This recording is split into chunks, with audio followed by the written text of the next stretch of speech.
जय जवान जय किसान। हमारा देश में अलग अलग प्रोफेशंस है. With all due respect, there is one profession in India which is done a predominantly tremendous effort to make Indian economy in a right track. That is none other than agriculture. A farmer is a magician who produces money from the mud. But still, no matter which government in center or which government in state, but every day we see a farmer will dies in newspaper. Good afternoon, everyone. This is Prashant Kumar Chalwadi, along with my team Nikhil Chava and Sai Chandu, are going to give today's presentation on farm laws of India. As you all know that the new farm laws make how the agitation against the government from the farmer side. Now, in our presentation, we're going to give a complete explanation of what are the new form laws that government has implemented and why the farmers are protest against these farm laws and what is the timeline from which date to which date, what happened, and the concerns and benefits of these farm laws, and lastly, conclusion. New formulas. There are basically three formulas that the government has implemented on September 17th, 2020. The new formulas are Farmers Produce Trade and Commerce Act 2020, Essential Commodities Act 2020, and Farmers Empowerment and Protection Act 2020. Now I'm going to teach you a detailed explanation of these laws. Farmers Produce Trade and Commerce. In this act, the farmers can make intra or interstate trade beyond AMPC. As we all know that we have agriculture markets in our areas in a district level and mandal level. So beyond that market levels, according to the previous acts, there is no permission for agriculture or farmers to send or to sell their agriculture products. But according to this new form, the farmers can sell their products, agriculture products in interstate or intrastate. And online selling and buying via electronic devices. As we have foreign exchange trade, so we have a lot of laws related to selling and buying. So in this law, the government has given facility for farmers to sell their agriculture products in online too via electronic devices. Now coming to the essential commodities law. In this essential commodities law, the government has given facility of delivering of essential commodities. As we all know that some days we have high price for potato for 1 kg potato and high price for onions. As there are the days where we have buy onion 1 kg onion for 100 rupees. But today we are buying onion for 10 rupees. That is kind of fluctuations that happening in the market.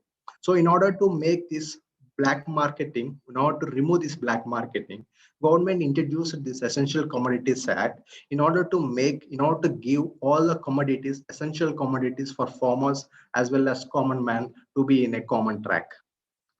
And coming to the farmers uh, ENP, like Empowerment and Protection Act, we have creating an agreement between farmers and buyers. This agreement is having from 1 year duration to 5 years duration. So in this agreement, the farmers are agreed uh, uh, to put a price for their products that which they are producing in next year or next crop, next season. So all these settlements or any disputes if occur between a farmer and a buyer, everything will be taken care by the courts and law according to this farmers E&P Act. Now, my friend uh, Nikhil will explain you why farmers are turned against to the government based on these three laws. So, thank you, Prashant. The next slide. So here, thank you for explaining what the formulas are, what how farmers are useful to a country, and how farming and agriculture is useful to a country. So, so here farmers are protesting against the government for bringing up three laws which are which which uh, which bring laws which may bring loss to the farmers, as they are thinking that as they are thinking that they may get a huge loss when these laws are initiated. So they are the conditions how on why they are protesting are, basically four conditions. Like the first and the foremost is minimum support price is snatched away. So the main cause of protest is that there is no written assurance or agreement between the government and farmers that the minimum support price for the crops in the year is not assured. So if we take the before the act, the minimum the MSP for wheat is 1975 per quintal. So going forward, farmers believe that they may not be able to get the MSP for their crops. It's a real worry for the farmers as they think of that. Although the government is saying verbally that there will be MSP, however, it was not mentioned in the act. So this is the main reason they are fighting for.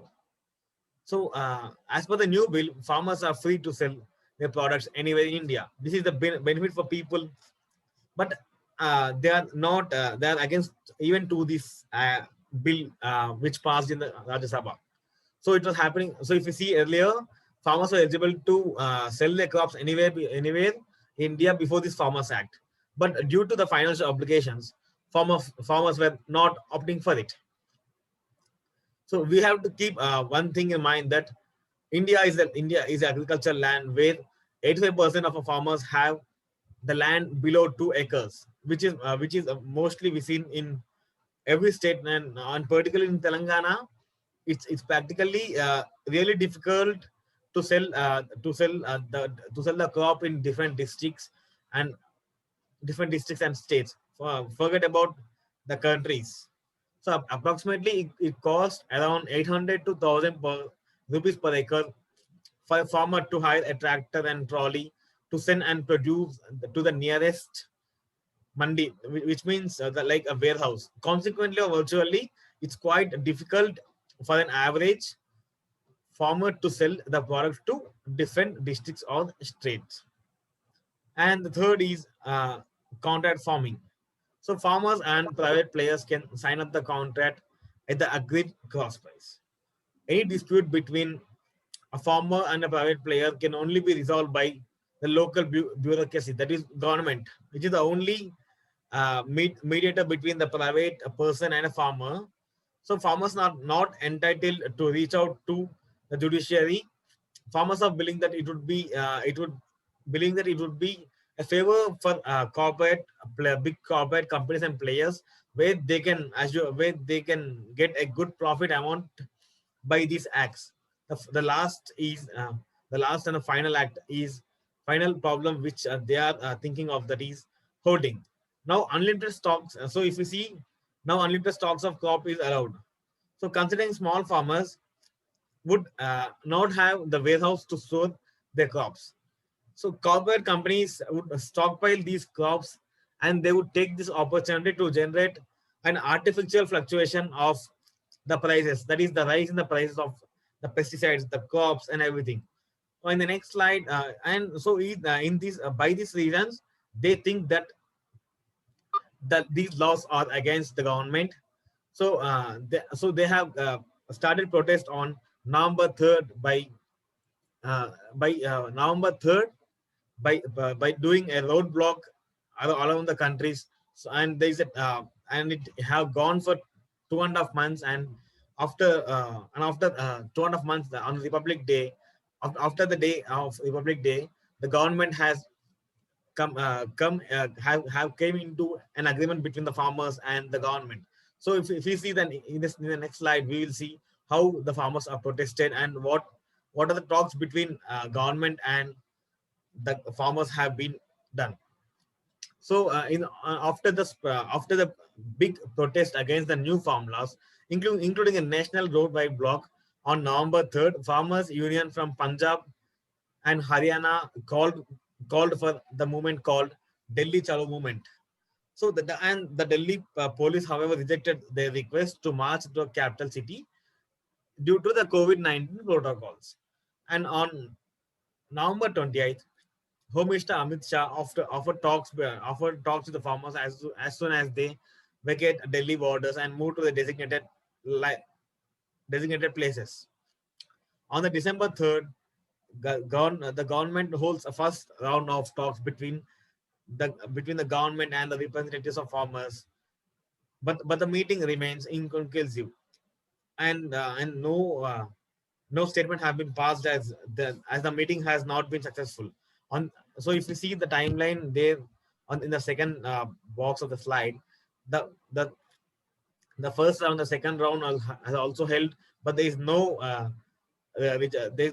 proposal from government in order to stop the loss. So on the December 11th, the farmer unions have went on to Supreme Court to file a complaint and to file a case against the government. So on December and and the protests have been going on and surrounding the Delhi people, and also some protests have been some protests have been done also from the Delhi people, where they are suffering from the farmers, and there is more agitation going on, have went on from December in the December month, and at last on the December 30, the sixth round of talks have been went, but there is no but the farmers are not even getting adjusted with the laws, and the farmers have exempted from burning penalty and dropping changes in the amendment tax, and the and the and the and the protest went on until January 20th, and on January 24th, the farmers have announced a tractor rally between to the capital city of India. So, and to the capital city of India, and by seeing that the government had thought that it would be a good opinion to if they have talks with the government, and on January 26th, the farmers have gone into clashes with the people and the police of Delhi and the Delhi police, and they have and the fires have been filed on January 27th on 30 people of farmers, and after that the government has come into agreement that uh, they'll resume the laws since till 1.5 hour and 1.5 year, and they will find a good solution for that, and they'll implement the laws. And now now our teammate Sai Chandu will continue and explain the benefits and the concerns of the farm laws. So thank you, Nikhil and Prashant. Until now, you explained about why the protests are going and what are the farm laws. And now let's look into the benefits from the farm laws that the farmers would get. So the bills aim to do away with the government interference in the agricultural trade by creating trading areas free of middlemen and government taxes outside the structure of APMC, that is agricultural produce market committees. So there will be no middleman, since the farmer can sell it to anybody. So it will allow farmers an option to sell their produce directly to to these new zones without going through the middleman and paying levies such as mandi fees, etc. And also these farm bills are sought to remove stockholding limits as well as curbs on interstate and intrastate trade, and create a framework for contract farming. Also, these bills promote the creation of farmer producer organizations on a large scale and will help in creating a farmer friendly environment for contract farming where small players can benefit. And also, these bills may enable private players to invest in warehousing, grading, and other marketing infrastructure, which in turn leads to the better development of the agricultural infrastructure. So, and the combined effect of these bills will help in creating a one nation, one market for agriculture produce, so that the agriculture sector will be boosted in few years. So now let's look at the concerns or the issues raised by the farmers and the opposition parties. So first one is federal angle. So the provisions in the Farmers Produce Trade and Commerce Bill 2020 provides for unfettered commerce in designated trade areas outside APMC jurisdictions. So apart from this, the bill empowers the central government to issue orders to states in furtherance of the law's objectives. However, matters of trade and agriculture being the part of subjects on the state list have caused resentment in states. So next one is lack of consultation.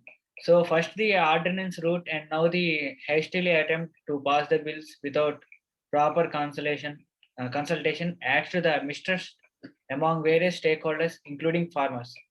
And also by allowing trade zones to come up outside the APMC area, farmers have become apprehensive that the new system would lead to eventual exit from the minimum support price. And next one is about options of any regulation in APMC mandis. So another issue that is raised by the farmers is that the proposed bills give the preference or corporate interest at the cost of farmers' interest. So in absence of any regulation in non-APMC mandis, the farmers may find it difficult to deal with corporates as they solely operate on the motive of profit seeking. And the last one is non-favorable market conditions. While the retail prices have remained high, data from the wholesale price index, that is WPI, suggest a deceleration in farm gate prices for most agriculture produce.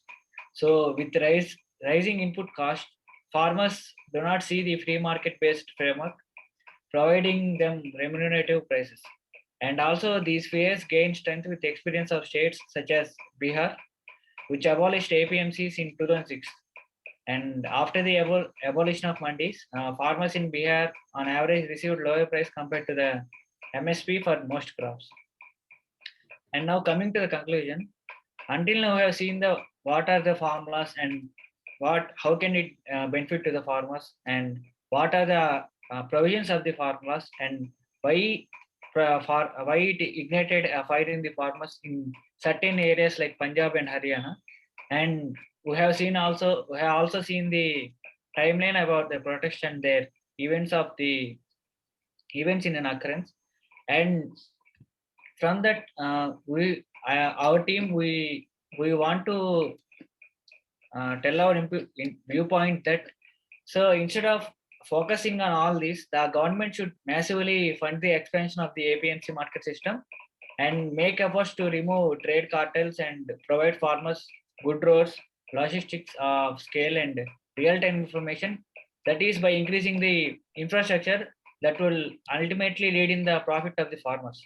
And rather than opting for heavy centralization, the emphasis should be on empowering farmers through state farmers commissions recommended by the National Commission for Farmers to bring about speedy government response to issues. And also the center should reach out to those opposing the bills, including farmers, explain to them the need for reform and get them on board. As we all know that in India, agriculture is the most heavily employed sector, that is about 50% of the country is employed in the agriculture sector. And also it contributes for about 16% of the GDP. But the budget allocated to the agriculture sector is very much, that is 0.4% of the budget. So without strong institutional arrangements, the free market may harm lakhs of unorganized small farmers who have been remarkably productive and showed up the economy even during the pandemic. So in this way, we have to support the agricultural sector and explain them the what are the deeds or the what are the benefits that they can get from these laws, and they should focus more on the positives than the negatives. So these are our differences, and thank you.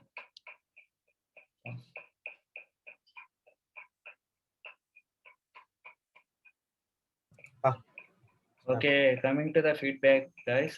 Prashant, there were some grammatical mistakes while you were presenting. So take a look at them. Apart from that, introduction was good, and the theme and the opening, how to open the presentation, it was very nice. And Prashant, Nikhil, you should don't. You are very nervous while you are presenting, so try to be cool and be calm and talk slowly. There is no much to hurry. You seems that you are in a hurry, so don't be like that. Talk slowly, no problem. If it takes much more time, also no problem. Talk slowly so that you can, so that we can, everybody while listening, they can they will know what is going. Otherwise, they may confuse sometimes. Other than that, your content was good and everything is in place. my review, like for Prashant, you have started and opened well, but I think there are some pronunciation errors for you. So if you make the errors if you don't make the errors tomorrow, so there will be no suggestion for that. And for Saichandu, if you have started with asking a question to the audience, so asking a raising question to the audience, it will be more and entertaining, and the audience will listen to it more interestingly. Okay, thank you. I will. Yeah, coming to the Nikhil, I feel the same. Like you said very well. The that is, you have coherence in your presentation, but the delivery in the presentation is like some bit. It feels like nervous, but it was not a nervous. We understand the meaning and that conveyed the presentation meaning, and but we feel like somewhat nervous in your speech, and coming to the Chendu presentation, like I feel like it was a good conclusion. Like we have given, you said like our viewpoint and our opinion. That was a good thing, and I feel like you missed like saying what I have contributed to the presentation and what Nikhil has contributed. What are the important points we said in our part? Like if we also included that in the conclusion, then it will be a perfect presentation, I guess. Okay, Prashant.